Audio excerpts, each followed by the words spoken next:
ఏది కూడా కలవదు, కానీ జీలకర్ర బెల్లం మాత్రమే కలుస్తాయి. అవి కలవడానికి ఎరటి పంటని మందారపోని దాకా చెప్తున్నటువంటి ఈ 8 ద్రవ్యాలు అవి కూడా అవే ఎందుకు వెయ్యాలి అంటే కర్పూరానికి ఘనసారము అని పేరు. ఘనసారము అంటే మనలో ఉండేటువంటి అహంకారాన్ని తగ్గిస్తూ ఉంటుంది. అంటే వాళ్ళలో నేను గొప్ప అనేటువంటి అహంకారం లేకుండా ఆ భాగ్యవస్థ ఎదురు జీవించాలి అని కర్పూరాన్ని కలుపుతాం. అలాగే బొబ్బరి గింజలు వేస్తాం. బొబ్బర్లు శుక్రుడికి కారణం. ఆ శుక్రుడు వల్ల మంచి సంతానం కలగడం కోసం, దాంపత్యంలో కలహాలు లేకుండా ఉండడం కోసం. అలాగే ఉప్పు కలుపుతాం.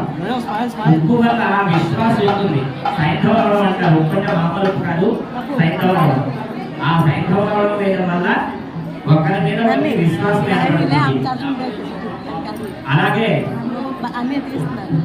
మందార పువ్వు, ఆ మందార పువ్వు తాలూకా దిగులు ఎలాగైతే వస్తూ ఉంటుందో వీళ్ళ దాంపత్యంలో కూడా మాధుర్యం అలా పెరుగుతూ ఉంటుంది, వంశవృద్ధి కలుగుతుంది.